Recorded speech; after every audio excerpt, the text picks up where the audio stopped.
എല്ലാവർക്കും നമസ്കാരം.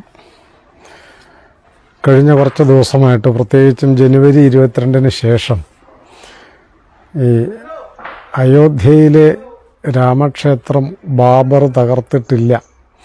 ബാബറിൻ്റെ കാലശേഷമാണ് അയോധ്യയിലെ ക്ഷേത്രം ഉണ്ടായത് എന്നൊക്കെയുള്ള നുണപ്രചരണങ്ങൾ നടക്കുന്നുണ്ടെന്ന് മാത്രമല്ല, അത് വിശ്വസിക്കാൻ നമ്മുടെ സാക്ഷര കേരളത്തിൽ ആളുണ്ട് എന്നുള്ളതും വളരെ വിചിത്രമായ കാര്യമാണ്. ക്ഷേത്രം തകർത്തിട്ടില്ല എന്നും പറഞ്ഞ് മറ്റൊരു നുണപ്രചാരണവും നടക്കുന്നുണ്ട്. അതിന് തെളിവൊന്നുമില്ല എന്നൊക്കെയാണ് പറയുന്നത്.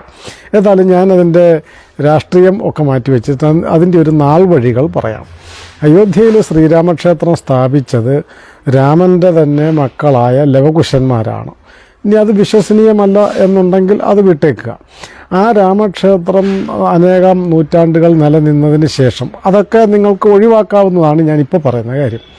പിന്നീട് അതിനെ പുതുക്കുന്നത്, അത് കുറച്ച് കാലം കഴിഞ്ഞ് ബുദ്ധമതത്തിൻ്റെ കാലമൊക്കെ, അതായത് 2500 കൊല്ലം മുമ്പൊക്കെ ആയപ്പോഴേക്കും ആ ക്ഷേത്രം കുറച്ച് ക്ഷയിച്ചു.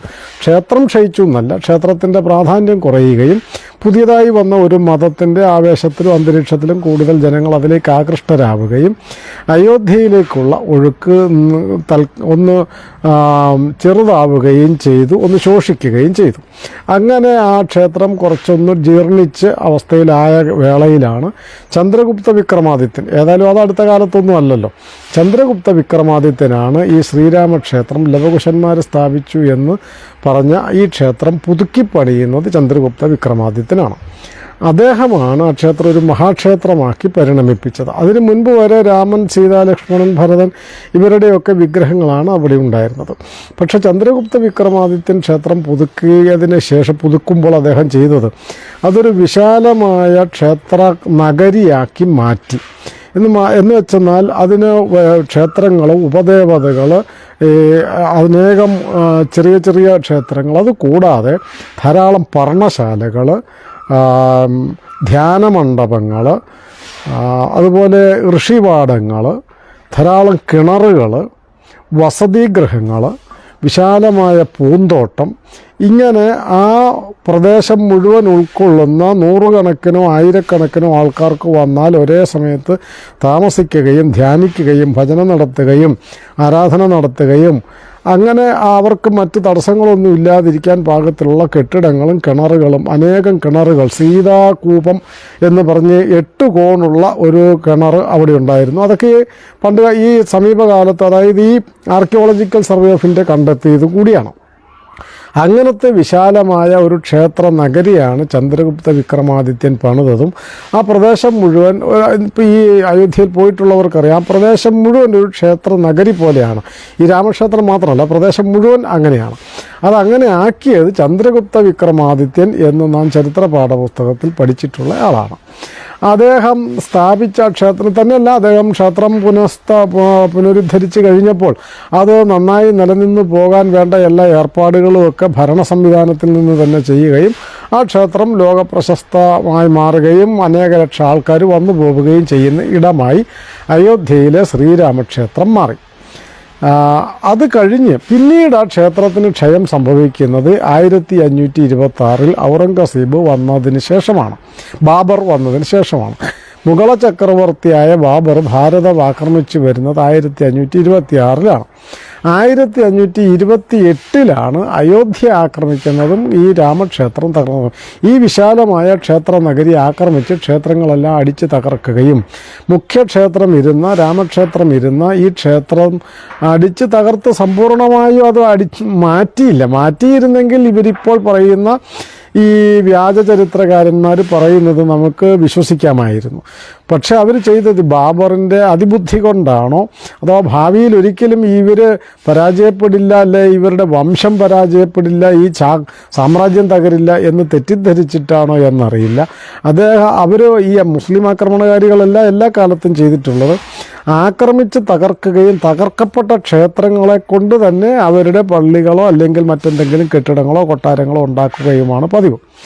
ബാബർ ചെയ്തതും ഈ ക്ഷേത്രം തകർത്ത് അതിൻ്റെ തൂണുകളും അതിൻ്റെ കല്ലുകളും അതിൻ്റെ ശില്പങ്ങളും ഉപയോഗിച്ചിട്ടാണ് ഇവിടെ ഈ പള്ളി എന്ന് പറയപ്പെടുന്ന സാധനം ഉണ്ടാക്കിയത്. അന്ന് തൊട്ട് 1528 തൊട്ട് അതിനെ അവർ വിളിക്കുന്ന പേര് ജന്മസ്ഥാൻ മസ്ജിദ് എന്നാണ്. ഇത് അവരുടെ ചരിത്രത്തിലുള്ളതാണ്, പഴയ എല്ലാ ചരിത്രത്തിലുള്ളത്. ജന്മസ്ഥാൻ മസ്ജിദ് എന്ന് പറഞ്ഞെന്നാൽ ആരുടെ ജന്മസ്ഥാൻ? ബാബറുടെ ജന്മസ്ഥാനാണോ? അതല്ലെങ്കിൽ മുഹമ്മദ് നബിയുടെ ജന്മസ്ഥാനാണോ? അതല്ലെങ്കിൽ ഏതെങ്കിലും മുസ്ലിം പണ്ഡിതന്മാരുടെ അല്ലെങ്കിൽ പുരോഹിതന്മാരുടെ അല്ലെങ്കിൽ ദിവ്യന്മാരുടെ ആരുടെ ജന്മസ്ഥാനാണ്? ജന്മസ്ഥാൻ മസ്ജിദ് എന്ന പേര് പറയുമ്പോൾ ആരുടെ ജന്മസ്ഥാൻ എന്ന് പറയാൻ ഇത് അമ്പലം തകർത്തതല്ല എന്ന് പറയുന്നവർക്ക് ബാധ്യതയുണ്ട്. അവരത് ചെയ്താലും ചെയ്തില്ലെങ്കിലും ഇത് കേൾക്കുന്നവരതിനെക്കുറിച്ച് മനസ്സിലാക്കേണ്ടതുണ്ട്. മറ്റൊരു കാര്യം, ഇങ്ങനെ തകർത്ത് അത് ആ സമയത്ത് തന്നെ അത് വീണ്ടെടുക്കാൻ, തകർക്കുമ്പോൾ അതിനെ വീണ്ടെടുക്കാനുള്ള ശ്രമം നടക്കില്ല. ആ സമയം മുതൽ അത് വീണ്ടെടുക്കാൻ അവിടെ അതിനുള്ളിൽ ഇതിങ്ങനെ ഉണ്ടാക്കി കഴിഞ്ഞാൽ അതിന് പുറത്തപ്പോൾ എന്ത് ചെയ്തു? ആ സമീപ നാട്ടുകാരായ ഹിന്ദുക്കളൊക്കെ കൂടെ അതിന് പുറത്ത് ഒരു ചെറിയ തറ പോലെ കെട്ടിയിട്ട് ഈ പള്ളി എന്നിവർ പറയുന്ന ജന്മസ്ഥാൻ മസ്ജിദിനോട് ചേർന്ന് ഒരു തറ പോലെ കെട്ടിയിട്ട് അതിൻ്റെ മുകളിൽ രാമ ആരാധന നടത്തിപ്പോന്നിരുന്നു. എന്ന് വെച്ചാൽ 1528 മുതൽ ജന്മസ്ഥാൻ ക്ഷേത്രത്തെ ജന്മസ്ഥാൻ മസ്ജിദിനോട് ചേർന്ന് തന്നെ രാമ ആരാധന നടത്തിപ്പോന്നിരുന്നു ആ നാട്ടിലെ ജനങ്ങൾ എന്നർത്ഥം. അങ്ങനെ പിന്നീട് 1528 മുതൽ 1936 വരെ 78 തവണ ഈ ക്ഷേത്രം വീണ്ടെടുക്കാൻ യുദ്ധം നടത്തിയിട്ടുള്ളൂ. അത് RSSകാരല്ല, അത് പിന്നെ വിശ്വഹിന്ദു പരിഷത്തല്ല, അത് ഈ പറയുന്ന ആരുമല്ലല്ലോ. ഈ 1528 മുതൽ 1936 വരെ, അതായത് 2 തവണ ബ്രിട്ടീഷുകാരുടെ കാലത്താണ് ക്ഷേത്രം വീണ്ടെടുക്കാൻ യുദ്ധം നടത്തിയിട്ടുള്ളത്. അത് 1857 1936 ബാക്കി 76 തവണയും മുഗളന്മാരുടെ ഭരണകാലത്താണ് ഇത് വീണ്ടെടുക്കുവാനുള്ള ശ്രമം നടത്തിയിട്ടുള്ളത്. ആ ശ്രമം എന്ന് പറഞ്ഞാൽ യുദ്ധം നടത്തിയിട്ടുള്ളത് എന്ന് വെച്ചാൽ ശരാശരി 5 വർഷത്തിൽ ഒരിക്കൽ യുദ്ധം നടത്തിയിട്ടുണ്ട് എന്നർത്ഥം. അപ്പം 5 നൂറ്റാണ്ടല്ല, 4.5 നൂറ്റാണ്ട് കാലം അല്ലെങ്കിൽ 4 നൂറ്റാണ്ട് കാലം മുഴുവൻ ഈ രാമക്ഷേത്രം വീണ്ടെടുക്കാൻ ആകാവുന്നതുപോലെ പടപൊരുതിയ ഒരു ചരിത്രമാണ് അയോധ്യയ്ക്കുള്ളത്. 1,80,000-ലധികം ആൾക്കാർ അവിടെ മരിച്ചു വീണിട്ടുണ്ട് പല കാലങ്ങളിലായി. കാരണം യുദ്ധം ചെയ്യാൻ പോകുന്നവർ 5000 പേര്, 2000 പേരോ 1000 പേരോ ഒക്കെ ആയിരിക്കും ക്ഷേത്രം വീണ്ടെടുക്കാൻ വേണ്ടി പോകുന്നത്. യുദ്ധം അതിനുവേണ്ടി ഏറ്റുമുട്ടുന്നത് മുഗളന്മാരുടെ കയ്യിലുള്ള ലക്ഷക്കണക്കിന് സൈന്യത്തോടാണ് ഏറ്റുമുട്ടുന്നത്. അപ്പോൾ പോകുന്നവർ മിക്കവാറും യുദ്ധത്തിൽ കൊല്ലപ്പെടും എന്നർത്ഥം. അങ്ങനെ കൊല്ലപ്പെട്ട യുദ്ധങ്ങളാണ് 78 എണ്ണത്തിൻ്റെ ചരിത്രം ഞാൻ പറഞ്ഞത്. ഈ അതിലാദ്യത്തെ യുദ്ധം എന്ന് പറയുന്നതിന് ബാബ വൈഷ്ണവദാസിൻ്റെ നേതൃത്വത്തിൽ, അത് സന്യാസിമാരാണ്. സന്യാസിമാരെപ്പോഴാണ് ആയുധമെടുത്ത് യുദ്ധം ചെയ്യേണ്ടി വരുന്നത്? സന്യാസിമാർക്ക് യുദ്ധം പറഞ്ഞിട്ടില്ല.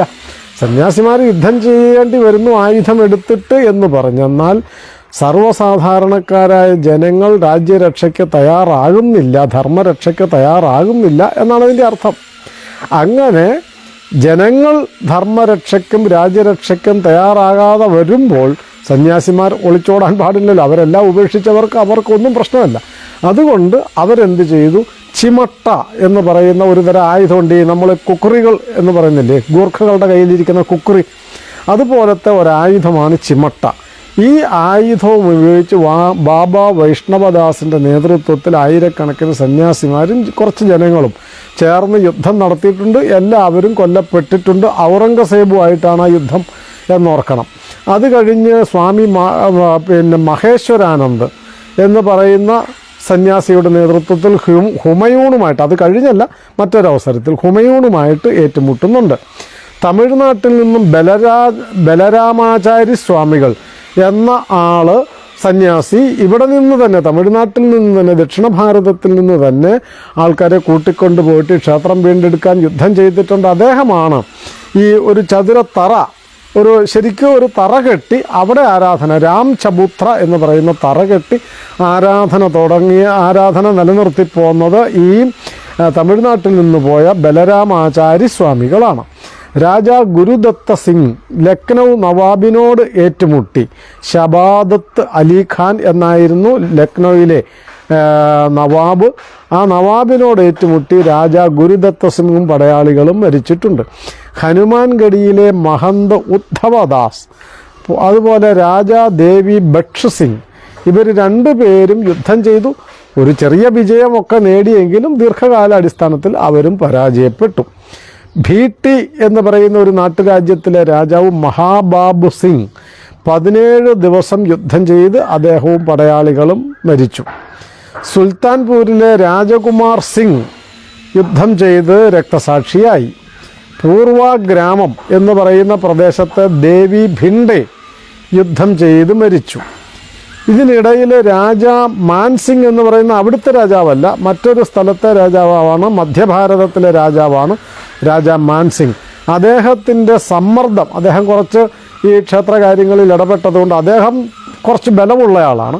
അദ്ദേഹത്തിനോട് ഏറ്റുമുട്ടാൻ താല്പര്യമില്ലാതിരുന്നതുകൊണ്ട് അദ്ദേഹത്തിൻ്റെ സമ്മർദ്ദം കൊണ്ട് നവാബ് വാജിദ് അലി എന്ന അവിടുത്തെ അന്നത്തെ ഭരണാധികാരി ഒരു ചെറിയ കുടിൽ പോലെ കെട്ടിയിട്ട് ആരാധന നടത്താൻ അനുവദിക്കുകയുണ്ടായി. എന്നുവെച്ചാൽ ക്ഷേത്രം കെട്ടി വലിയ മണ്ഡപമൊന്നുമല്ല, ഒരു കുടിൽ പോലെ, നമ്മൾ കുരിയാല എന്നൊക്കെ ക്ഷേത്രബന്ധങ്ങളുള്ളവർക്കറിയാം. കുരിയാല കെട്ടി താൽക്കാലിക ക്ഷേത്രം ഒരു കുടിൽ പോലെ കെട്ടി അവിടെ ആരാധന നടത്തിക്കോ എന്നുള്ള മട്ടിൽ അവിടുത്തെ നവാബ് അന്ന് മാൻസിംഗിൻ്റെ സമ്മർദ്ദം കൊണ്ട് അനുവദിക്കുകയുണ്ടായി. റാണി ജയരാജ് കുമാരി 3000 സ്ത്രീകളെ കൂട്ടി യുദ്ധം ചെയ്ത് മുഗളരോട് യുദ്ധം ചെയ്ത് മരിച്ചിട്ടുണ്ട്. റാണി ജയരാജ് കുമാരി. മോട്ടി എന്ന പ്രദേശത്തെ നാട്ടുരാജ്യത്തെ രാജകുമാരൻ യുദ്ധം ചെയ്ത് മരിച്ചിട്ടുണ്ട്. രാജാ ജയദത്ത സിംഹ് യുദ്ധം ചെയ്ത് മരിച്ചയാളാണ്. ഈ മരിച്ചു എന്ന് പറയുമ്പോൾ ഒരാളല്ലല്ലോ മരിക്കുന്നത്, അദ്ദേഹത്തിൻ്റെ കൂടെ യുദ്ധം ചെയ്ത പടയാളികളൊക്കെ കൊല്ലപ്പെടുകയാണ്. ഠാക്കൂർ രണവിജയ സിംഗ് അദ്ദേഹം യുദ്ധം ചെയ്ത് മരിച്ചു. സരായി ഗ്രാമം, അതാണ് ഈ അടുത്ത നാളിലൊക്കെ പത്രത്തിൽ വന്നത്. സരായി ഗ്രാമത്തിലെ ഠാക്കൂർ ഗജരാജ സിംഗ് എന്ന് പറയുന്ന ആൾ യുദ്ധം ചെയ്യുകയും മരിക്കുകയും വലിയ യുദ്ധം നടത്തുകയൊക്കെ ചെയ്തു. അതിന് പക്ഷെ പരാജയപ്പെട്ടു. ആ പരാജയപ്പെട്ടതിനെ തുടർന്നാണ് അവരെ അറിയപ്പെടുന്നത് സൂര്യവംശികൾ എന്നാണ്. ആ ഗ്രാമക്കാരെ അറിയപ്പെടുന്നത് സൂര്യവംശികൾ എന്നാണ്. അവർ അന്ന് നടത്തിയ ഒരു പ്രതിജ്ഞയാണ്, എന്ന് വെച്ചാൽ നൂറ്റാണ്ടുകൾക്ക് മുമ്പെടുത്തൊരു പ്രതിജ്ഞയാണ്. ഈ ക്ഷേത്രം വീണ്ടെടുത്ത് പുനഃസ്ഥാപിക്കാതെ ആ ഗ്രാമത്തിലുള്ള ഈ സൂര്യവംശികൾ ആരും, ആ ഗ്രാമക്കാർ മുഴുവൻ ഇനി കൊട ചൂടത്തില്ല, ചെരുപ്പ് ഉപയോഗിക്കത്തില്ല, തലേക്കെട്ട് ഉപയോഗിക്കത്തില്ല എന്ന്, അഥവാ തൊപ്പി വയ്ക്കില്ല. ഇങ്ങനെ തലേക്കെട്ടും ചെരുപ്പും കുടയും ഉപേക്ഷിച്ചുകൊണ്ട് അവർ പ്രതിജ്ഞ എടുത്തു. നമുക്കൊരു പ്രതിജ്ഞ അല്ലെങ്കിൽ ഒരു വ്രതം എന്നൊക്കെ പറയുന്ന സാധാരണക്കാരായ നമ്മളെ സംബന്ധിച്ച് ഒരു ദിവസം എടുക്കാൻ തന്നെ പാടോ, ഒരാഴ്ചയാകുമ്പം വലിയ ബുദ്ധിമുട്ടാണ്. 41 ദിവസം വ്രതമെടുത്ത് ശബരിമലയ്ക്ക് പോകുന്നവർ തന്നെ എത്ര വളരെ ബുദ്ധിമുട്ടിയിട്ടൊക്കെ ആയിരിക്കും. അപ്പോൾ നൂറ്റാണ്ടുകളോളം ഒരു വ്രതം ഒരു ഗ്രാമത്തിലെ മുഴുവൻ പേരും പാലിക്കണമെങ്കിൽ അവരെത്ര കഠിനമായ തീരുമാനമായിരിക്കും എടുത്തിട്ടുണ്ടാവും. അവരിപ്പോഴാണ് ഈ ജനുവരി 12 കൂടെയാണ് അവരെ വ്രതം അവസാനിപ്പിച്ചതും അവർ നമ്മളെപ്പോലെ സാധാരണ ചെരുപ്പും കുടയും തൊപ്പിയും ഒക്കെ വെച്ച് നടക്കാൻ തുടങ്ങിയതും ഇപ്പോഴാണ്. 2024 ജനുവരി 22 അവർ ആ പ്രതിജ്ഞ അവസാനിപ്പിച്ചത്. അപ്പം ഇങ്ങനെ എത്രയോ യുദ്ധങ്ങൾ നടത്തി രാജാക്കന്മാർ, നാട്ടുരാജാക്കന്മാർ, സന്യാസിമാർ, സ്ത്രീകൾ, കുട്ടികൾ അടക്കമുള്ളവർ യുദ്ധം ചെയ്ത് മരിച്ചുകൊണ്ടേയിരുന്നു എന്നർത്ഥം. അല്ലാതെ ഇത് RSS ഉണ്ടായതിന് ശേഷം ഉണ്ടാക്കിയ ഒരു മുസ്ലിം വിരുദ്ധ ഏർപ്പാടല്ല എന്നർത്ഥം. അതിൻ്റെ ഒരു കണക്കും കൂടി ഞാൻ പറയും. 78 തവണ എപ്പോഴൊക്കെയാണെന്ന്. ബാബറിൻ്റെ കാലത്ത് 6 തവണ യുദ്ധം നടന്നിട്ടുണ്ട്. ഹുമയൂണിൻ്റെ കാലത്ത് 10 തവണ യുദ്ധം നടന്നിട്ടുണ്ട്. അക്ബറുടെ കാലത്ത് 20 തവണ, മഹാനായ അക്ബറുടെ കാലത്ത് 20 തവണ, ഔറംഗസീബിൻ്റെ കാലത്ത് 30, നവാബ് ഷഹാദത്ത് അലിയുടെ കാലത്ത് 5, നസറുദ്ദീൻ ഹൈദറിൻ്റെ കാലത്ത് 3, നവാബ് വാജിദ് അലിയുടെ കാലത്ത് 2, ബ്രിട്ടീഷുകാരുടെ കാലത്ത് 2. ഇങ്ങനെ ആണ് 78 തവണ യുദ്ധം നടന്നത്. ഏറ്റവും കൂടുതൽ യുദ്ധം നടന്ന ഔറംഗസീബിൻ്റെ കാലത്തെ ചരിത്രം കുറച്ചെങ്കിലും അറിയുന്നവർക്കറിയാം. ഏറ്റവും കൂടുതൽ ക്രൂരൻ, ഭീകരൻ, ഏറ്റവും വലിയ വർഗീയവാദി, മതവിദ്വേഷി ഒക്കെ ആയിരുന്ന ആളാണ് ഔറംഗസീബ്. എന്ന് മാത്രമല്ല, സ്വന്തം അച്ഛൻ ഷാജഹാനെ പിടിച്ച് ജയിലറയ്ക്കുള്ളിൽ അടച്ച് പച്ചവെള്ളം പോലും കൊടുക്കാതെ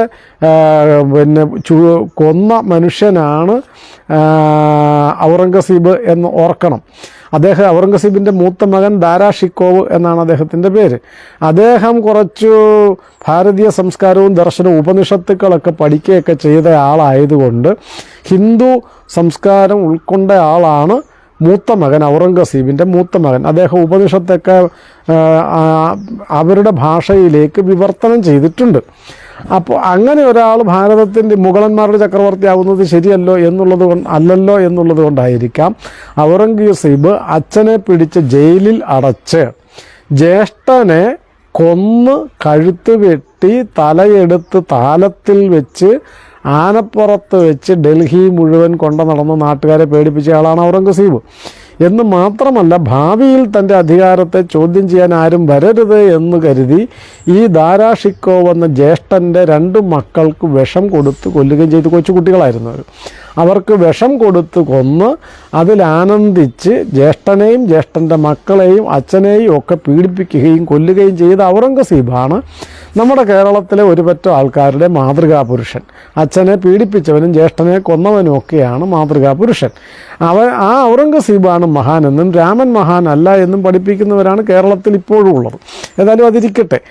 അങ്ങനെ ഏറ്റവും കൂടുതൽ യുദ്ധം ചെയ്ത ഔറംഗസീബിനോട് 76 തവണയും 2 തവണ ബ്രിട്ടീഷുകാരുടെ കാലത്തും 857 ഈ സ്വാതന്ത്ര്യ സമരം നടക്കുമ്പോൾ അവിടുത്തെ മുസ്ലിം പ്രമാണിമാർ അമീർ അലി എന്ന ആളിൻ്റെ നേതൃത്വത്തിൽ മുസ്ലിങ്ങൾ യോഗം കൂടി ഈ യുദ്ധത്തിൽ, ബ്രിട്ടീഷുകാരോടുള്ള യുദ്ധത്തിൽ ഹിന്ദുക്കളൊക്കെ യുദ്ധത്തിൽ പങ്കെടുക്കുന്നുണ്ട്, നമ്മളും യുദ്ധത്തിൽ പങ്കെടുക്കണം എന്ന് മാത്രമല്ല ഈ അമ്പലം അവരുടേതായതുകൊണ്ട് ഇത് വിട്ടുകൊടുക്കേണ്ടതാണ് എന്ന് അമീർ അലിയും രാമചരൺ ദാസ് എന്ന് പറയുന്ന ഒരു ഹിന്ദു നേതാവും കൂടി ചേർന്ന് അങ്ങനെ പരസ്പര ധാരണയിൽ യുദ്ധം കഴിഞ്ഞാൽ അതിനുശേഷം ഈ ക്ഷേത്രം ഹിന്ദുക്കൾക്ക് വിട്ടുകൊടുക്കുന്നതാണ് എന്ന് തീരുമാനിക്കുകയും പറയുകയും ഒക്കെ ചെയ്തു. 857 യുദ്ധം അടിച്ചമർത്തി കഴിഞ്ഞ് ബ്രിട്ടീഷുകാർ ആദ്യം ചെയ്തത് ഈ രാമചരൺ ദാസിനെയും അമീർ അലിയെയും പരസ്യമായി തൂക്കിക്കൊല്ലുകയാണ് ചെയ്തത്. കാരണം അവർ പരസ്പരം സഹകരിക്കുകയും ക്ഷേത്രം വിട്ടുകൊടുക്കുകയും ഒക്കെ ചെയ്താൽ ഹിന്ദു മുസ്ലിം ഐക്യം ഉണ്ടായി കഴിഞ്ഞെന്നാൽ പിന്നെ തങ്ങൾക്ക് രാജ്യത്ത് ഭരിക്കാൻ കഴിയില്ല എന്ന് മനസ്സിലായതുകൊണ്ടാണ് അവർ ഈ വിഭജന തന്ത്രം നടത്തിയത്. പിന്നീട് 1885 ബ്രിട്ടീഷ് കോടതിയിൽ ഒരാളൊരു കേസ് കൊടുത്തു. ഇത് ക്ഷേത്രമാണ്, ഞങ്ങൾക്ക് വിട്ടുതരണം, അന്ന് തൊട്ട് ഞങ്ങളിത് ഡിമാൻഡ് ചെയ്യുന്നതാണ്, സമരം നടത്തിയതാണ്, യുദ്ധം നടത്തിയതാണെന്നൊക്കെ പറഞ്ഞപ്പം ബ്രിട്ടീഷ് ജഡ്ജി പറഞ്ഞത് ഇത് കഴിഞ്ഞ 356 കൊല്ലമായിട്ട് സംഗതി ശരിയാണ്, ഇത് ഹിന്ദുക്കൾക്ക് തരേണ്ടതാണ്, ക്ഷേത്രവും ഒക്കെയാണ്. പക്ഷെ 356 കൊല്ലമായി ഇതൊരു തർക്കമായിട്ട് ഇരിക്കുകയാണല്ലോ. അതുകൊണ്ട് ന്യായം നിങ്ങളുടെ ഭാഗത്താണെങ്കിലും ക്ഷേത്രം വിട്ടുതരാൻ നിവൃത്തിയില്ല എന്നായിരുന്നു ബ്രിട്ടീഷ് ജഡ്ജിയുടെ വിധി. കാരണം ബ്രിട്ടീഷ് ജഡ്ജിക്ക് അതല്ലേ പറയാൻ പറ്റും. അങ്ങനെ പറഞ്ഞില്ലെങ്കിൽ ഇവരൊന്നിക്കത്തില്ലേ. വിട്ടുകൊടുക്കുകയും സമാധാനം വരികയും ചെയ്താൽ പിന്നെ എങ്ങനെ ബ്രിട്ടീഷുകാർ ഭരിക്കും? അതുകൊണ്ട് അവർ സമൂഹത്തിനെ വിഭജിക്കുവാൻ തീരുമാനിച്ചു. ഇതാണ് 1885 കൊടുത്ത ജനുവരി 19 കൊടുത്ത കേസിൽ 1886 മാർച്ച് 18 ഈ ബ്രിട്ടീഷ് കോടതിയുടെ വിധി. പിന്നീട് ഇങ്ങനെ കോടതിയിൽ കേസ് കൊടുക്കുന്നു, അല്ലെങ്കിൽ അങ്ങനെയുള്ള കാര്യങ്ങൾ നടക്കും. സ്വാതന്ത്ര്യ സമരം മൂർധന്യത്തിലെത്തുന്നു. 1947 ബ്രിട്ടീഷുകാർ പോകുന്നു. 49 അപ്പോൾ വീണ്ടും ആവശ്യപ്പെടുന്നുണ്ട് ക്ഷേത്രം വിട്ടുതരാൻ. ജനങ്ങൾ ആവശ്യപ്പെടുന്നു. അത് സ്വാതന്ത്ര്യം കിട്ടിയ സ്വാതന്ത്ര്യാനന്തര ഭാരതം ഭരിച്ച നെഹ്റു ഗവൺമെൻറ് കോൺഗ്രസ് ഗവൺമെൻറ് അതിന് പ്രത്യേകിച്ച് മറുപടിയൊന്നും പറയാതിരിക്കുന്നു. അങ്ങനെ ഇരിക്കുകയാണ് 1949 അവിടെ വിഗ്രഹ ദർശനം ഉണ്ടാകുന്നു. അത് കൊണ്ടുവച്ചു എന്ന് പറയുന്നു, പ്രത്യക്ഷമായി എന്ന് പറയുന്നു. എന്തായാലും അവിടെ വിഗ്രഹം ഉണ്ടാവുകയും അവിടെ അതെല്ലാം നെഹ്റു ഭരണത്തിൻ്റെ കാലത്താണ്. അല്ലാണ്ട് RSS BJP ഒന്നും അന്ന് ഭരണത്തിൽ RSS ഭരണത്തിലൊരിക്കലില്ല, BJP ഉണ്ടായിട്ടില്ല, ജനസംഘം പോലും ഉണ്ടായിട്ടില്ല. അതുകൊണ്ട് കോൺഗ്രസിൻ്റെ കാലത്ത് തന്നെയാണ്. അവരുടെ ആൾക്കാരായിരിക്കണം, അവർക്ക് തന്നെ മുൻകൈ എടുത്തിട്ടായിരിക്കണം. എന്തായാലും അവിടെ ക്ഷേത്രം അതിനുള്ളിൽ ഈ തർക്കമന്ദിരത്തിനുള്ളിൽ ജന്മസ്ഥാൻ മസ്ജിദിനുള്ളിൽ വിഗ്രഹം കണ്ടെത്തുകയും അത് അവിടെ വെച്ച് ആരാധന നടത്തുകയും ചെയ്തു. ആ ആരാധനയെ തടയണം എന്നുള്ളതായിരുന്നു കെ നായരോട് ആവശ്യപ്പെട്ടത്. നമ്മുടെ കൃഷ്ണകുമാർ കരുണാകരൻ നായർ എന്ന് പറയുന്ന കെ നായർ അവിടുത്തെ കളക്ടറായിരുന്നു. അദ്ദേഹം തടയാൻ പറ്റില്ല, കാരണം അദ്ദേഹത്തിൻ്റെ ചരിത്രം അറിയാം. ആരാധന തടയലല്ലല്ലോ അദ്ദേഹത്തിൻ്റെ ജോലിയും. അതുകൊണ്ട് തടയാൻ പറ്റില്ല, ആരാധന അനുവദിക്കുകയും ചെയ്തു. ആ നാട്ടിലേക്ക് ലക്ഷക്കണക്കിന് ഹിന്ദുക്കൾ ഒഴുകിയെത്തി 11,001 രാമസപ്ത നവാഹം നടത്തുവാൻ, രാമചരിതമാനസത്തിൻ്റെ നവാഹം നടത്തുവാൻ അവർ തീരുമാനിച്ചു. ആ നവാഹം തടയണം എന്ന് കുറച്ച് അപ്പോഴേക്കും വിഭജനമൊക്കെ കഴിഞ്ഞപ്പം ചില വർഗീയവാദികൾ ഡിമാൻഡ് ചെയ്തതുപോലെ പാകിസ്ഥാനൊക്കെ ഉണ്ടായില്ല. അപ്പോൾ തങ്ങൾ പറഞ്ഞ കേൾക്കും എന്നൊരു തോന്നലുണ്ടായതുകൊണ്ടായിരിക്കാം ചില ആൾക്കാർ പറഞ്ഞു അതങ്ങനെ പറ്റത്തില്ല, അത് അനുവദിക്കരുത് എന്നൊക്കെ ഗവൺമെൻറ്റിനോട് ആവശ്യപ്പെട്ടെങ്കിലും ഗവൺമെൻറ് കെ നായരോട് ആവശ്യപ്പെടുന്നു, കളക്ടറോട് ആവശ്യപ്പെടുന്നു. കളക്ടർക്ക് സമ്മർദ്ദം വന്നപ്പോൾ അദ്ദേഹം എന്ത് ചെയ്തു? അദ്ദേഹം ജോലി രാജിവെക്കുകയാണ്. നെഹ്റു ഗവൺമെൻറ്റിന് പിന്നെ എന്ത് വേണേലും സ്വന്തം നിലയ്ക്ക് ചെയ്യാമായിരുന്നു. അതുകൊണ്ട് നെഹ്റു ഗവൺമെൻറ്റും അത് വെച്ചുകൊണ്ടിരുന്നു. കാരണം ഈ പ്രശ്നം നിലനിൽക്കണമല്ലോ. പ്രശ്നം തീർന്നാൽ ബ്രിട്ടീഷുകാർ ആഗ്രഹിച്ചതുപോലെ തന്നെ പ്രശ്നം തീർന്നാൽ സാമൂഹിക ഐക്യം ഉണ്ടാവും, അപ്പോൾ രാഷ്ട്രീയ അധികാരം കിട്ടാതെ പോകും. അങ്ങനെ ജനങ്ങൾ ഐക്യപ്പെടാതിരിക്കണം, പ്രശ്നം വഷളായി നിലനിൽക്കണം. അതുകൊണ്ട് നെഹ്റു ഗവൺമെൻറ് ഈ തർക്കം നിലനിർത്തുകയാണ് ചെയ്തത്. പിന്നീട് 1951 അതിനുശേഷം 51 അതിന് മുൻപൊരു കേസ് കൊടുത്തു. സ്വതന്ത്ര ഭാരതത്തിലെ കോടതിയിൽ കേസ് കൊടുത്തു. 1951 മാർച്ച് 3 ആ കേസിൻ്റെ വിധി വന്നു. 1936 മുതൽ എങ്കിലും മുസ്ലിങ്ങൾ ഈ ജന്മസ്ഥാൻ മസ്ജിദ് ഉപയോഗിക്കുന്നില്ല. ഒന്ന്. രണ്ടാമത്, ഇത് തകർക്കപ്പെട്ട ആ കാലം തൊട്ട് ഇന്ന് വരെ ഹിന്ദുക്കൾ അവിടെ ആരാധന മുടക്കിയിട്ടുമില്ല. അതുകൊണ്ട് ആരാധന തുടർന്നു കൊള്ളട്ടെ, പക്ഷെ അകത്ത് കയറണ്ട എന്ന് പറഞ്ഞിട്ട് ഇത് പൂട്ടിയിടുകയും ആരാധന തുടർന്ന് നടത്താൻ അനുവദിക്കുകയുമാണ് 51 മാർച്ച് 3 കോൺഗ്രസ് ഭരണകാലത്തെ കോടതിയുടെ വിധി. അതൊന്നും BJPയുടെ വിധിയല്ല, മോദിയുടെ അല്ല, RSSൻ്റെ അല്ല എന്നൊക്കെ ഓർക്കണ്ടേ, മനസ്സിലാവണ്ടേ ഈ വാദിക്കുന്നവർക്കും തർക്കിക്കുന്നവർക്കും. അത് ഒരു കാര്യം. പൂജ തുടരാം എന്ന് പറയുകയും ചെയ്തു. അങ്ങനെ പൂജ തുടർന്നു പോന്നു. ഓരോ നാളുകളിലും കേസ് കൊടുക്കും, ചിലരൊക്കെ കേസ് കൊടുക്കും, അത് വിട്ടുതരണം എന്ന് പറയും, അത് പറ്റില്ല എന്ന് പറയും. ആ കേസ് ഇങ്ങനെ മജിസ്ട്രേറ്റ് കോടതിയിലും അങ്ങോട്ട് ജില്ലാ കോടതിയിലൊക്കെ അങ്ങോട്ടും ഇങ്ങോട്ടും മാറി മാറി നടന്നുകൊണ്ടിരുന്നു.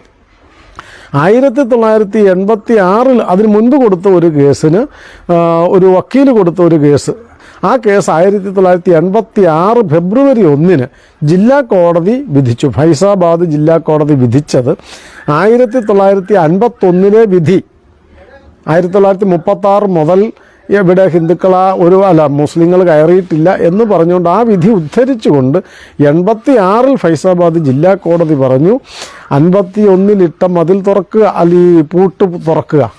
കാരണം അവിടെ അതിൻ്റെ ആവശ്യമില്ല, അവിടെ മുസ്ലിങ്ങളാരും വരുന്നില്ല, ജന്മസ്ഥാൻ മസ്ജിദ് എന്ന് പറയുന്നതേ ഉള്ളൂ, അവിടെ ആരും വരുന്നില്ല, ഹിന്ദുക്കൾ ആരാധന നടത്തുന്നുണ്ട്, അതുകൊണ്ട് പൂട്ട് തുറന്നു കൊടുക്കും, വെറുതെ എന്തിനാ ഇതിങ്ങനെ അടച്ചിട്ടിരിക്കുന്നത് എന്ന് പറഞ്ഞുകൊണ്ട് 1986 ജില്ലാ കോടതി വിധിച്ചപ്പോഴും കോൺഗ്രസിൻ്റെ ഭരണമായിരുന്നു നാട്ടിലുണ്ടായിരുന്നത്.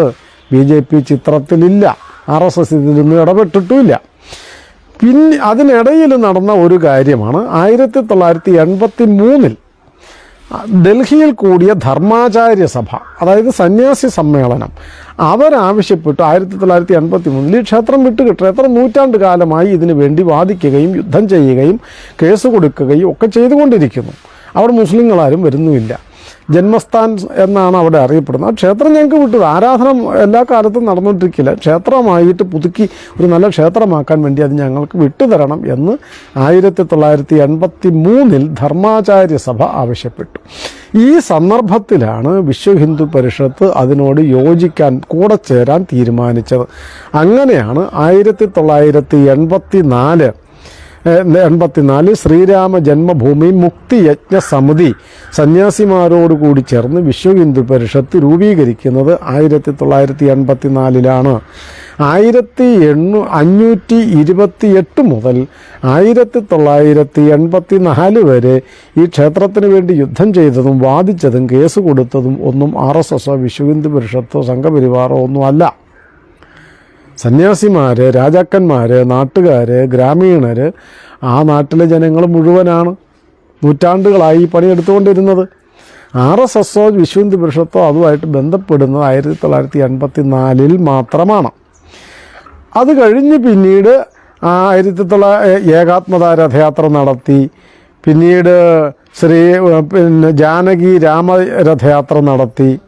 ഇതിനിടയിൽ 1985 ധർമ്മസംസദ് ചേർന്നിട്ട് പറഞ്ഞു 1986 മാർച്ച് 8 ശിവരാത്രിക്ക് മുൻപ് ക്ഷേത്രം വിട്ടുതരണം എന്ന് ആവശ്യപ്പെട്ടു. അതും സമ്മതിച്ചില്ല സർക്കാർ. ഇതിങ്ങനെ നീട്ടിക്കൊണ്ടു. കാരണം ഇതിങ്ങനെ കൊണ്ടുപോകുന്നതാണ് അവർക്ക് ലാഭം എന്ന് കോൺഗ്രസ് സർക്കാരുകൾക്കും മറ്റ് സർക്കാരുകൾക്കും മനസ്സിലായി. ഇങ്ങനെ 86 മാർച്ചിലെ ശിവരാത്രിക്ക് മുമ്പ് ഇത് വിട്ടു തന്നില്ലെങ്കിൽ അഗ്നിപ്രവേശം ചെയ്ത് ആത്മാഹുതി ചെയ്യും എന്ന് ജഗദ്ഗുരു രാമചന്ദ്ര ആചാര്യ പ്രഖ്യാപിച്ചു. അപ്പോഴാണ് കാര്യങ്ങൾക്കൊരു ചൂട് പിടിച്ചത്. ആ സന്യാസി സമ്മേളനത്തിൽ 850-ലധികം സന്യാസിമാർ പങ്കെടുത്ത സമ്മേളനത്തിൽ വെച്ചാണ് 86 മാർച്ച് 8 മുമ്പ് ഇത് വിട്ടുതരണം എന്ന് അവർ കർക്കശമായി ആവശ്യപ്പെടുന്നത്. പിന്നീട് 1986 85 ാണ് ഈ ഷാബാനു കേസ് എന്ന് പറയുന്ന മുസ്ലിം വിഷയമായിട്ട് ബന്ധപ്പെട്ട് കേസ് നടക്കുന്നു. ആ കേസിൽ സുപ്രീം കോടതി, മജിസ്ട്രേറ്റ് കോടതി മുതൽ സുപ്രീം കോടതി വരെ കേസ് പോകുന്നു. കേസ് സുപ്രീം കോടതി ഷാബാനുവിന് അനുകൂലമായി വിധിക്കുന്നു. ആ വിധിയെ, പരമോന്നത നീതിപീഠത്തിൻ്റെ വിധിയെ തങ്ങൾ അംഗീകരിക്കില്ല എന്ന് മുസ്ലിം മതമൗലികവാദികളും വർഗീയവാദികളും പറയുന്നു. റിപ്പബ്ലിക് ദിനം ബഹിഷ്കരിക്കണം എന്ന് ആഹ്വാനം മുഴക്കുന്നു. ഇങ്ങനെയൊക്കെ കണ്ടപ്പോൾ കോൺഗ്രസ്സുകാർക്ക് തോന്നി അവരുടെ കൂടെയുള്ള മുസ്ലിങ്ങൾ നഷ്ടപ്പെട്ടു പോകും എന്ന് തോന്നിയപ്പോൾ രാജീവ് ഗാന്ധി സർക്കാരാണ് ഈ സുപ്രീം കോടതി വിധിയെ തകർക്കാൻ വേണ്ടി പുതിയ നിയമം ഉണ്ടാക്കിയത് 1986. അങ്ങനെ ഞങ്ങൾ എന്ത് വർഗീയത പറഞ്ഞാലും ബഹളം കൂട്ടിയാലും ഞങ്ങൾ പറയുന്നത് പോലെ സർക്കാർ അനുസരിക്കും എന്ന് ബോധ്യപ്പെട്ടപ്പോഴാണ് കമ്മ്യൂണിസ്റ്റുകാർക്കും മനസ്സിലായി അത്. അപ്പോഴാണ് അവർക്ക് തന്ത്രം മനസ്സിലായത്. കമ്മ്യൂണിസ്റ്റുകാരും ഈ മതമൗലികവാദികളും തീവ്രവാദികളും എല്ലാവരും കൂടി ചേർന്നിട്ടാണ് ബാബറി മസ്ജിദ് ആക്ഷൻ കമ്മിറ്റി ഉണ്ടാക്കിയത്. അപ്പോൾ മാത്രമാണ്. എന്ന് വെച്ചാൽ അതുവരെ അത് അയോധ്യയുടെ മാത്രം ഒരു പ്രശ്നമായിരിക്കെ, അല്ലെങ്കിൽ അവിടുത്തെ മറ്റാർക്കും ആവശ്യമില്ലാത്തൊരു പ്രശ്നമായിരിക്കെ, സാമാന്യ മുസ്ലിങ്ങൾക്ക് അല്ലാതിരിക്കെ അതൊരു ദേശീയ വർഗീയ വിഷയമാക്കി മാറ്റുന്നത് കമ്മ്യൂണിസ്റ്റുകാരും മതമൗലികവാദികളും തീവ്രവാദികളും കോൺഗ്രസ്സുകാരും ലീഗും എല്ലാം കൂടി ചേർന്നിട്ടാണ്. അതുവരെ സാമാന്യ മുസ്ലിങ്ങൾ ക്ഷേത്രം വിട്ടുകൊടുക്കാൻ തയ്യാറായിരുന്നു. ബ്രിട്ടീഷുകാരെ പോലെ കോൺഗ്രസും അതിനനുവദിച്ചില്ല എന്ന് മാത്രം. ഇതിനിടയിൽ ഒത്തിരി കാര്യങ്ങൾ നടക്കുന്നുണ്ട്. അതെല്ലാം ഞാൻ വിശദീകരിക്കുന്നില്ല. ക്ഷേത്രം വിട്ടുകൊടുക്കാൻ തയ്യാറാണ് എന്ന് മുസ്ലിങ്ങൾ പ്രഖ്യാപിക്കുന്നുണ്ട്. നേരിട്ട് സുപ്രീം കോടതിയിൽ കേസ് നടത്തി തീർപ്പാക്കാനായിട്ടുള്ള വകുപ്പ് കേന്ദ്ര സർക്കാരിൻ്റെ കയ്യിലുണ്ട്. അവരത് ചെയ്യാതിരിക്കുന്നുണ്ട്.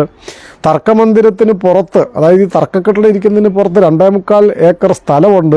അവിടെ ക്ഷേത്രം പണി അനുവദിക്കാം എന്നാണ്. ഒരു വഴക്കുമില്ലാതെ ക്ഷേത്രം പണി അവിടെ നടക്കും. ഈ കെട്ടിടം അവിടെ നിലനിൽക്കുകയും ചെയ്യും. അത് സർക്കാരിന്, കേന്ദ്ര സർക്കാരിനോ സംസ്ഥാന സർക്കാരിനോ ചെയ്യാവുന്നതാണ്. അത് ചെയ്തില്ല. ഈ തർക്കമന്ദിരം അവിടെ നിന്ന് മാറ്റി മറ്റൊരിടത്തേക്ക് പള്ളി പണിതു കൊടുക്കാം എന്ന് അടൽ ബിഹാരി വാജ്പേയിയുടെ നേതൃത്വത്തിൽ BJP പറഞ്ഞതാണ് ആധുനിക സങ്കേതം ഉപയോഗിച്ച്. അത് സമ്മതിക്കരുത് എന്ന് മുസ്ലിം ലീഗും തീവ്രവാദികളും കമ്മ്യൂണിസ്റ്റുകാരും സാമാന്യ മുസ്ലിങ്ങളോട് ആവശ്യപ്പെടുന്നു. ക്ഷേത്രം വിട്ടുകൊടുക്കാൻ തയ്യാറാണ് എന്ന് പറഞ്ഞ് ഷിയ നേതാവ്, ഒരു മുസ്ലിം ഇതിൻ്റെ കസ്റ്റോഡിയനായ മുസ്ലിം നേതാവിൻ്റെ നേതൃത്വത്തിൽ അവരെഴുതി ഒപ്പിട്ട് കൊടുക്കുന്നു. ഇതൊന്നും പക്ഷേ കോൺഗ്രസ്, കമ്മ്യൂണിസ്റ്റ്, മുസ്ലിം ലീഗ്, തീവ്രവാദി വിഭാഗങ്ങൾ അനുവദിച്ചില്ല. അങ്ങനെ ഇരിക്കെയാണ് 1988 ഡിസംബർ 5 പ്രയാഗയിൽ കൂടിയ സന്യാസി സമ്മേളനത്തിൽ വെച്ചാണ് സന്യാസിമാർ പ്രഖ്യാപിക്കുന്നത്, ഈ ക്ഷേത്രം ഞങ്ങൾ പുതുക്കും. അത് ഒന്നുകിൽ വിട്ടുതരിക, അല്ലെങ്കിൽ ഞങ്ങൾ ക്ഷേത്രം ഞങ്ങളായിട്ട് പുതുക്കാൻ പോവുകയാണ്. അതിൻ്റെ മുന്നോടിയായി ക്ഷേത്രം പുതുക്കാൻ ഒരു സമയം തീരുമാനിക്കുന്നു. ക്ഷേത്രം പുതുക്കുന്നതിൻ്റെ മുന്നോടിയായി 1989 നവംബർ 9 ശിലാസ്ഥാപനം നടത്തും എന്ന് പ്രഖ്യാപിക്കുന്നു. അപ്പം അപ്പോഴും ഗവൺമെൻറ് എന്തെങ്കിലും അനുകൂലമായി വിധിക്കും, കോടതി അനുകൂലമായി വിധിക്കും എന്നൊക്കെ പ്രതീക്ഷയുണ്ട്. അങ്ങനെ പ്രതീക്ഷിച്ചിരിക്കെ അതൊന്നും സംഭവിക്കുന്നില്ല. അപ്പം ഗവൺമെൻറ് പറഞ്ഞു, സർക്കാർ പറഞ്ഞു, ഒരു കാര്യം ചെയ്യും, അത് ഞങ്ങൾ സമാധാനപരമായി തീർക്കാൻ ശ്രമിക്കാം. അപ്പോൾ ധർമാചാര്യ സഭ, സന്യാസി സഭ പറഞ്ഞു ആയിക്കോട്ടെ, അങ്ങനെയാണെങ്കിൽ കാത്തിരിക്കാൻ ഞങ്ങൾ തയ്യാറാണ്. തൽക്കാലം ചടങ്ങിന് തർക്കത്തിന് പുറത്തൊരു സ്ഥലത്ത് ശിലാന്യാസം നടത്താം, പ്രതീകാത്മകമായ ഒരു ശിലാന്യാസം നടത്താം എന്ന് പറഞ്ഞു. അങ്ങനെ അന്ന് തർക്കമില്ലാതെ, വഴക്കില്ലാതെ, നിയമവിരുദ്ധമായിട്ട് ഒരു കാര്യങ്ങളും ഇല്ലാതെ 89 കോൺഗ്രസ് സർക്കാരിൻ്റെ അനുമതിയോടുകൂടി ശിലാന്യാസം നടത്തി. തർക്കമൊന്നും ഉണ്ടായില്ല. അത് അവിടെ നടന്നു. ആ ശിലാന്യാസം നടത്തിയത് കാമേശ്വർ ചൗപ്പാൽ എന്ന് പറയുന്നൊരു ഹരിജൻ യുവാവിനെ കൊണ്ടാണ് ആ ശിലാന്യാസം നടത്തിച്ചത്. പിന്നീട് ഹരിദ്വാറിൽ ചേർന്ന ധർമാചാര്യ സഭ പറഞ്ഞു 1990 ഒക്ടോബർ 30 ഞങ്ങൾ ക്ഷേത്രപണി ആരംഭിക്കും. തീരുമാനം അതിനു മുമ്പ് വേണം. എന്തെങ്കിലും തീരുമാനിക്കും, ഒന്നുകിൽ മറ്റൊരു സ്ഥലത്തേക്ക് അത് മാറ്റുക, അല്ലെങ്കിൽ ഈ സ്ഥലം ഞങ്ങൾക്ക് വിട്ടുതരിക, അല്ലെങ്കിൽ തർക്കമന്ദിരത്തിന് പുറത്ത് ക്ഷേത്രം പണി തുടങ്ങാൻ അനുവദിക്കുക, എന്തെങ്കിലും ഒന്ന് ചെയ്യണം എന്ന് പറഞ്ഞ് ഏതായാലും ഒക്ടോബർ 30 പണി ആരംഭിക്കും 90 എന്ന് പ്രഖ്യാപിച്ചു. അപ്പോഴും ഇവരൊന്നും ചെയ്തില്ല. അപ്പോഴാണ് ജനങ്ങളുടെ അഭിപ്രായം എന്താണ് എന്നറിയാൻ വേണ്ടി ലാൽകൃഷ്ണ അദ്വാനി രഥയാത്ര നടത്തുന്നത് ആ വേളയിലാണ്. അങ്ങനെ രഥയാത്ര നടത്തുന്നു. ഭാരതം മുഴുവൻ ഇളകി മറിയുന്നു. ജനങ്ങൾ മുഴുവൻ അയോധ്യയ്ക്ക് അനുകൂലമാണെന്ന് ബോധ്യമാവുന്നു. രാമക്ഷേത്രം വേണം എന്നുള്ളതിലാണ് എല്ലാവരും അനുകൂലം. മുസ്ലിങ്ങളടക്കം അതിനനുകൂലമാണെന്ന് മനസ്സിലാവുന്നു. ഇത് മനസ്സിലായപ്പോൾ അവിടുത്തെ മുഖ്യമന്ത്രി കോൺഗ്രസ്സുകാരനല്ല, മുലായം സിംഗ് യാദവ്. അദ്ദേഹം തീരുമാനിച്ചു ഈ കർസേവ അനുവദിക്കത്തില്ല, ഒക്ടോബർ 30 കർസേവ അനുവദിക്കത്തില്ല, എന്ത് വില കൊടുത്തും തടയും.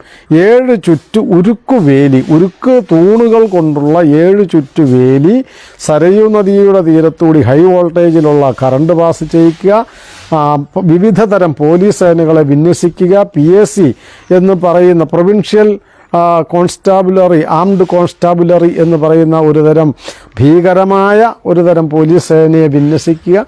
ഇതെല്ലാം നടത്തി ഒക്ടോബർ 29 മുലായം സിംഗ് യാദവ് പറഞ്ഞു, ഒരീച്ച അയോധ്യയിൽ കടക്കണമെങ്കിൽ എൻ്റെ അനുവാദം വാങ്ങേണ്ടി വരും എന്ന് പ്രഖ്യാപിക്കുന്നു. ലോകം മുഴുവൻ കാത്തിരിക്കുന്നു. കോൺഗ്രസ് ഗവൺമെൻറ് കേന്ദ്രത്തിൽ അനങ്ങാപ്പാറ നയം സ്വീകരിക്കുന്നു. ഇവരെന്തെങ്കിലും നടത്തട്ടെ, കലാപം ഉണ്ടാകട്ടെ എന്ന് വിചാരിക്കുന്നു. കരസേവ നടത്താൻ ജനങ്ങൾ, മുലായം സിംഗ് യാദവ് ഇങ്ങനെയൊക്കെ പറഞ്ഞെങ്കിലും 30 ആയപ്പോൾ ലക്ഷക്കണക്കിന് ആൾക്കാർ അയോധ്യയിലെ ഈ ക്ഷേത്രസ്ഥലത്തേക്ക് എത്തുന്നു, കരസേവ നടത്തുന്നു, അതിൻ്റെ മുകളിൽ കയറുന്നു. വേലികളെല്ലാം തകർന്ന്, ഉരുക്ക് വേലികളെല്ലാം തകർന്നു വീണു. ഇതിൻ്റെ മുകളിൽ കയറി കൊടികെട്ടി. കോത്താരി സഹോദരന്മാരുടെ കഥയൊക്കെ നമ്മൾ കേട്ടു. സരയൂ നദിയിലൂടെ വരാൻ ശ്രമിച്ച ആൾക്കാർ കറണ്ടടിച്ച് മരിക്കുന്നു. അപ്പോൾ ഇങ്ങനെ ഒരു നാണക്കേട് ഉണ്ടായല്ലോ. ഇത് വേലികളെല്ലാം തകർന്ന് തൻ്റെ വീമ്പ് പറച്ചിൽ അവസാനിച്ചു എന്ന് ബോധ്യമായ മുലായം സിംഗ് യാദവ് പിറ്റേ ദിവസവും ആഹ്ലാദ പ്രകടനവും ഭജനഘോഷയാത്രയൊക്കെ നടത്തിയവരുടെ നേരെ മുന്നിൽ വന്നു നിന്ന്, ദൂരെ നിന്നല്ല, മുന്നിൽ നിന്ന് നെഞ്ചത്ത് തോക്ക് കുത്തിപ്പിടിച്ച് വെടിവെച്ചു. നെറ്റിയിൽ തോക്ക് കുത്തിപ്പിടിച്ച് ബലമായി പിടിച്ച് നിർത്തി വെടിവെച്ചു കൊന്നു. അങ്ങനെ കണ്ണിൽ കണ്ടവരെയൊക്കെ വെടിവെച്ചും ലാത്തി ചാർജ് നടത്തിയും അടിച്ചും ഒക്കെ വീഴ്ത്തി. 180-ലധികം ആൾക്കാർ അന്ന് വെടിയേറ്റും ഈ പുഴയിൽ കറണ്ടടിച്ചും മരിച്ചു. ദിവസങ്ങൾ പലത് കഴിഞ്ഞപ്പോൾ പുഴയുടെ തീരത്ത് നിന്ന് ചെളിയും മാംസവും അസ്ഥികൂടവും ഒന്നിച്ച് കോരിയെടുക്കേണ്ട ഗതികേട് വന്നു. എത്ര കഷ്ടതരമാണെന്നറിയുമോ? അങ്ങനെ ക്രൂരമായി അതിനെ അടിച്ചമർത്തിയെങ്കിലും കരസേവ നടത്തി, പ്രഖ്യാപിച്ച സമയത്ത് നടത്തി.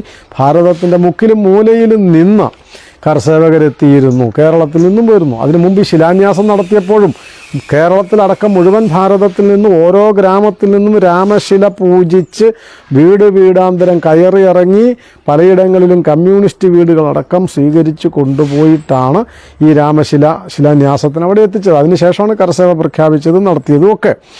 ഇതൊക്കെ നടത്തി, കരസേവ നടത്തി. മുലായം സിംഗ് നാണം കെട്ടു. തൊട്ടടുത്ത തെരഞ്ഞെടുപ്പ് വന്നു. മുലായം സിംഗ് പരാജയപ്പെട്ടു. കല്യാൺ സിംഗ് മുഖ്യമന്ത്രിയായി. കേന്ദ്രത്തിൽ നരസിംഹറാവു പ്രധാനമന്ത്രിയായി. അനങ്ങാപ്പാറ നയം വീണ്ടും ആവശ്യപ്പെടുന്നു, ഇത് വിട്ടുതരണം, ചെയ്യണം എന്നൊക്കെ പറഞ്ഞു. മുലായം സിംഗ് യാദവ്, കല്യാൺ സിംഗ് എന്ത് ചെയ്തു? BJPയുടെ മുഖ്യമന്ത്രി ഈ 2.25 ഏക്കർ സ്ഥലം ഏറ്റെടുക്കുന്നു. തർക്കമില്ലാത്ത 2.25 ഏക്കർ സ്ഥലം ഏറ്റെടുക്കുന്നു. നേതാക്കളും സന്യാസിമാരും കേന്ദ്ര പ്രധാനമന്ത്രി നരസിംഹറാവുവിനെ കാണുന്നു. അദ്ദേഹം പറയുന്നു, നമുക്ക് സമാധാനപരമായി തീർക്കാം എന്ന് പറയുന്നു. സമാധാനപരമായി ഒരു തീർപ്പും നടക്കുന്നില്ല. അവർ സന്യാസി സംഘം പിന്നീട് പ്രഖ്യാപിക്കുന്നു 1992 ഡിസംബർ 6 യഥാർത്ഥ ക്ഷേത്രത്തിൻ്റെ പണി ഞങ്ങൾ ആരംഭിക്കും. അതിനു മുൻപ് തീർപ്പാക്കണം, കോടതിയോ സർക്കാരോ ഒക്കെ തീർപ്പാക്കണം. എത്ര കാലമായി ഇത് ചോദിച്ചുകൊണ്ടിരിക്കുന്നു. അങ്ങനെ പരിഹരിക്കാം എന്ന് പറഞ്ഞതല്ലാതെ ഒന്നും നടത്താൻ തയ്യാറാവുന്നില്ല. കോടതിയിൽ ഖനന റിപ്പോർട്ട് അവിടെ മാന്തിക്കിട്ടിയ വിഗ്രഹങ്ങളുടെ, ശില്പങ്ങളുടെ, തൂണുകളുടെയൊക്കെ റിപ്പോർട്ട് കൊണ്ട് കൊടുക്കുന്നു. അതൊന്നും ചെയ്യാൻ തയ്യാറായില്ല. അവസാനം അതൊന്നും മനസ്സിലാക്കിക്കൊണ്ട് ക്ഷേത്രം വിട്ടുതരുന്നതിന് പകരം ഇത് വർഗീയ ലഹള വർദ്ധിപ്പിക്കാനുള്ള ഉപാധിയാക്കി കോൺഗ്രസ് ഗവൺമെൻറ് മാറ്റി 92 ഡിസംബർ 6 യാചനകളും നിലവിളികളും കരച്ചിലുകളും ഒക്കെ ചെവിക്കൊള്ളുന്നില്ല എന്ന് മനസ്സിലായപ്പോഴാണ് 1992 ഡിസംബർ 6 ഈ സാധനം തകർത്ത് എറിഞ്ഞതും അവിടെ താൽക്കാലിക ക്ഷേത്രം പണിതതും ഒക്കെ. പിന്നീട് ഈ കേസ് സുപ്രീം കോടതിയിലേക്ക് വരുന്നു. സുപ്രീം കോടതി ആർക്കിയോളജിക്കൽ സർവേ ഓഫ് ഇന്ത്യ എന്ന വിഭാഗത്തിനോട്, ശാസ്ത്ര വിഭാഗത്തിനോട് പറയുന്നു, ഇത് അവിടെ യഥാർത്ഥത്തിൽ എന്താണുള്ളതെന്ന് വിശദമായി പ്രദേശം മുഴുവൻ ഈ 2.25 ഏക്കർ സ്ഥലം അടക്കമുള്ളിടത്ത് ഖനനം നടത്തുക. എന്താണ് ഗ്രൗണ്ട് പെനട്രേറ്റിംഗ് റഡാർ സിസ്റ്റം ഉണ്ട്. അത് മണ്ണ് മാന്താതെ തന്നെ ഭൂമിക്കടിയിൽ മീറ്ററുകളോളം ആഴത്തിൽ കിടക്കുന്ന വസ്തുവകകളെ കണ്ടെത്താൻ സഹായിക്കുന്ന ആധുനിക ശാസ്ത്ര സാങ്കേതിക വിദ്യയാണ് ഗ്രൗണ്ട് പെനട്രേറ്റിംഗ് റഡാർ സിസ്റ്റം. അതുപയോഗിച്ച് ഖനനം നടത്താൻ പറയുന്നു. ആ ഖനന ടീമിലാണ് നമ്മുടെ മലയാളിയായ KK മുഹമ്മദ് ഉള്ളവരുണ്ടായിരുന്നത്. ഖനനം നടത്തുന്നു. എത്രയോ വിപുലമായ ക്ഷേത്രാവശിഷ്ടങ്ങളാണ് അവിടെ നിന്ന് കണ്ടെടുത്തത്. 100 കണക്കിന് ക്ഷേത്രാവശിഷ്ടങ്ങൾ, വിഗ്രഹങ്ങൾ, കൊത്തുപണികളുള്ള തൂണുകൾ, കമാനങ്ങൾ, ക്ഷേത്രത്തിനകത്ത് മാത്രം ഉപയോഗിക്കുന്ന മാതിരിയുള്ള ശില്പങ്ങൾ, ഇതെല്ലാം കണ്ടെടുത്തതെല്ലാം സുപ്രീം കോടതിയുടെ മുമ്പിൽ വരുന്നു. കോടതി ഇതെല്ലാം പഠിക്കുന്നു. ഇതിനിടയിൽ 2014 മുൻപ് 14 നടന്ന തെരഞ്ഞെടുപ്പിൽ BJP പ്രഖ്യാപിക്കുന്നു, ഈ തെരഞ്ഞെടുപ്പിൽ BJP ജയിക്കുകയാണെങ്കിൽ ഇത് രമ്യമായി, നിയമപരമായും രമ്യമായും സമാധാനപരമായും അയോധ്യ പ്രശ്നം പരിഹരിക്കും എന്ന് പ്രഖ്യാപിക്കുന്നു. 2014 മോദി ഗവൺമെൻറ് കയറുന്നു. ഗവൺമെൻറ്റിൻ്റെ ഭാഗത്തു നിന്ന് ചെയ്യേണ്ട എല്ലാ നടപടികളും, നിയമപരമായി ചെയ്യേണ്ട എല്ലാ നടപടികൾക്കും വേഗത കൂട്ടുന്നു. കോടതിയിൽ ആ കാര്യങ്ങളെല്ലാം എത്തിക്കുന്നു. കോടതിയും ഉയർന്ന് ചിന്തിക്കുന്നു. കോടതി കാര്യങ്ങളെല്ലാം വിശദമായ ശാസ്ത്രീയമായ പഠനങ്ങൾ, ചരിത്രം, വസ്തുതകൾ, വാദപ്രതിവാദങ്ങളെല്ലാം കേട്ട് അതിനു മുമ്പ് ഹൈക്കോടതി വിധിച്ചു, അലഹബാദ് ഹൈക്കോടതി വിധിക്കുന്നു 3 ആക്കി തിരിക്കാനൊക്കെ. അത് കഴിഞ്ഞിട്ടാണ് സുപ്രീം കോടതി വിധിക്കുന്നത് ജന്മസ്ഥാൻ, അയോധ്യയിലെ രാമജന്മസ്ഥാൻ ഹിന്ദുക്കൾക്ക് വിട്ടുകൊടുക്കാൻ, അതായത് അവ അധികാരപ്പെട്ടവർക്ക് വിട്ടുകൊടുക്കുക, പള്ളി മറ്റൊരു സ്ഥലത്തേക്ക് പണിയുക, അതിനാവശ്യമായ നടപടികൾ സർക്കാരിൻ്റെ നേതൃത്വത്തിൽ നടത്തുക, ട്രസ്റ്റ് രൂപീകരിക്കുക എന്നൊക്കെ പറയുകയും 2021 ആഗസ്റ്റ് മാസം 5-ാം തീയതി നരേന്ദ്രമോദി വാഗ്ദാനമനുസരിച്ച് കോടതി വിധിയുടെ അനുഗ്രഹത്തോടും അനുവാദത്തോടും കൂടി തങ്ങളുടെ വാഗ്ദാനത്തിൻ്റെ അടിസ്ഥാനത്തിൽ 2021 ആഗസ്റ്റ് മാസം 5-ാം തീയതി ക്ഷേത്രത്തിന് തറക്കല്ലിടുന്നതും ഈ ജനുവരി 22-ാം തീയതി ക്ഷേത്രം പണിതതും, അപ്പുറത്ത് കോടതിയുടെ നിർദ്ദേശാനുസരണം വലിയ പള്ളി, ഏഷ്യയിലെ തന്നെ ഏറ്റവും വലിയ മുസ്ലിം പള്ളി പണിതുകൊണ്ടിരിക്കുന്നതും അതും അടുത്ത് തന്നെ ഉദ്ഘാടനം നടത്താൻ പോവുകയാണ്. ഈ പ്രശ്നം 1948-ലോ 47-ലോ 48-ലോ 49-ലോ 50-ലോ ഒക്കെ പരിഹരിക്കാമായിരുന്നു. അന്നൊന്നും അത് ചെയ്യാതിരുന്ന സർക്കാർ ഈ ചരിത്രം മുഴുവൻ എല്ലാവർക്കും സുവ്യക്തമായിരിക്കെ ഈ ചരിത്രം ജനങ്ങൾ മനസ്സിലാക്കുക. ഇത് RSSൻ്റെ അജണ്ടയല്ല, BJPയുടെ വിഷയവുമല്ല, വിശ്വഹിന്ദു പരിഷത്തിൻ്റെ വർഗീയതയുമല്ല. ഇത് 1528 മുതലുള്ള ചരിത്രത്തിൻ്റെ ഒരു സംഗ്രഹമാണ് ഞാൻ പറഞ്ഞത്. ഇതിൽ അവസാനത്തെ ഒരു 4 പതിറ്റാണ്ട് കാലം മാത്രമാണ് RSSും വിശ്വഹിന്ദു പരിഷത്തും BJPയൊക്കെ ആയിട്ട് ഇതിനുമായിട്ട് ബന്ധപ്പെട്ടത്. ബാക്കി 450 കൊല്ലക്കാലവും ഈ പ്രസ്ഥാനം കൊണ്ടു നടന്നത് നമ്മുടെ നാട്ടിലെ ചെറിയ ചെറിയ രാജാക്കന്മാരും റാണിമാരും ഗ്രാമീണരും കർഷകരും ഒക്കെയാണ് എന്ന്, സന്യാസിമാരും ഒക്കെയാണ് എന്ന് തിരിച്ചറിയണം.